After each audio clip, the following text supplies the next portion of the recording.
Hi friends, അപ്പോൾ നാളെ കൂലി റിലീസാകാൻ പോണ്. ഫസ്റ്റ് ഡേ ഫാൻ ഷോ, അതാണ് ഇമ്പോർട്ടൻറ്റ്. അപ്പോൾ ഫാൻസുകാർക്ക് വേണ്ടി ഒരു ഷോ ഇറക്കുന്നുണ്ട്. എത്ര മണിക്കാണ്? 6 മണിക്കല്ലേ? 6 മണിക്കാണ് കേരളത്തിലെ ഷോ. ഞങ്ങൾ പാലക്കാടാണ്.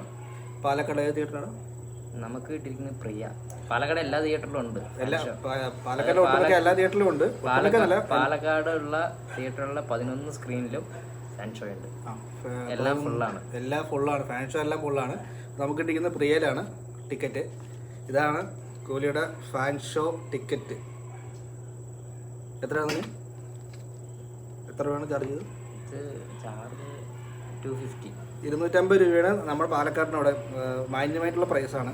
കർണാടകയിലൊക്കെ 800 രൂപയാണ് മേടിച്ചുകൊണ്ടിരിക്കുന്നത്. കർണാടകയിലൊക്കെ മറ്റുള്ള സംസ്ഥാനങ്ങളിലൊക്കെ 800 രൂപയാണ്. കേരളത്തിൽ പല ഭാഗങ്ങളാട്ടോ, പല ഭാഗങ്ങളിൽ പല റേറ്റാണ്. തമിഴ്നാട് രോഹിണിയിൽ 4500 FDFS പറഞ്ഞിരിക്കുന്നത്. തമിഴ്നാട്ടിൽ 4000 രൂപയാണ് രോഹിണി തിയേറ്ററിൽ. അത് ഹെലികോപ്റ്ററിൽ ഒരു പൂമഴയൊക്കെ പെയ്ക്കിട്ടെന്നാണ് പറഞ്ഞത്. എന്നാന്നല്ല, പിന്നെ സെലിബ്രിറ്റീസ് വരുമല്ലോ, 4000 രൂപയാണ് ടിക്കറ്റ് രോഹിണി തിയേറ്ററിൽ തമിഴ്നാട്ടിൽ, ചെന്നൈ. ഉറപ്പല്ല, റൂമേഴ്സ് ആണ് കേട്ടോ, ഉറപ്പിച്ച് പറയാൻ പറ്റില്ല. അപ്പോൾ ടിക്കറ്റ് കിട്ടി. അപ്പോൾ നാളെ 6 മണിക്ക് ഷോ കാണാൻ പോകണം. എക്സ്പെക്ടേഷൻസ് വെച്ചിട്ട് പോകണം, വെക്കാണ്ട് പോകണം പ്രേക്ഷകർക്ക് വേണ്ടിയിട്ട്. നമ്മൾ ഏത് സിനിമ കാണാൻ പോകുമ്പോഴും എക്സ്പെക്ടേഷൻ ഇല്ലാതെ പോകണമാണ് നല്ലത്.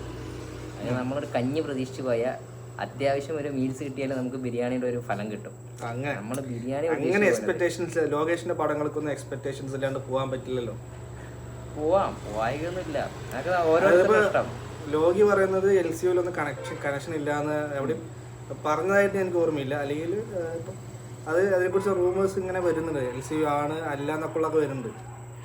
അപ്പോൾ ആ ട്രെയിലറിൽ തന്നെ പല സീക്വൻസിലും വിക്രമായിട്ട് നല്ല സാമ്യമുണ്ട്.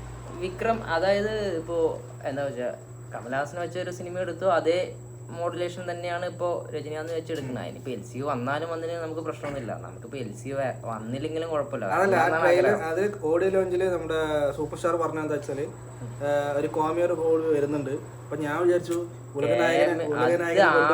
ആമിർ ഖാനെയാണ് ഉദ്ദേശിച്ചത്, അല്ലാണ്ട് മുഴുവൻ ഓഡിയോ ലോഞ്ച് കണ്ട എന്റെ അടുത്ത് പറയരുത്. ഇത് ഞാൻ സൺ ടിവിന്റെ പരിപാടി കണ്ടു. അപ്പോൾ മറ്റേ കാമിലുള്ള ഫസ്റ്റ് ചിന്തിച്ചത് ഉലകനായകനായിരുന്നു. വന്ന എങ്ങനെ ഉണ്ടാവും, അടിപൊളിയായിട്ടുണ്ടാവുമല്ലോ. പിന്നീടാണ് ആമിർ ഖാൻ എന്ന് പറഞ്ഞത്. ശരി, ഓക്കെ, അതിൽ സാറ്റിസ്ഫൈഡ് ആയെന്ന് പുള്ളി പറഞ്ഞു.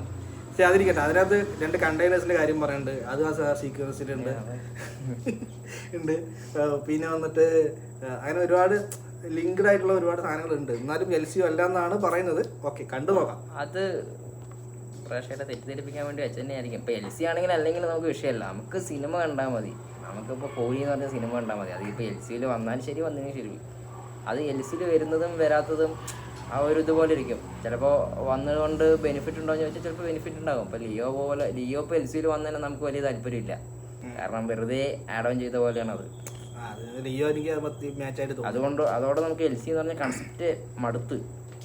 ഓക്കെ, അപ്പോൾ ഇനി ഇപ്പോൾ എന്തായാലും നാളെ പടം കാണാൻ പോകണം. പടം കണ്ടിട്ട് ബാക്കി ഡീറ്റെയിൽസ് എങ്ങനെയുണ്ടെന്ന് പറയാം. അതുവരെയും സൈനിങ് ഓഫ്.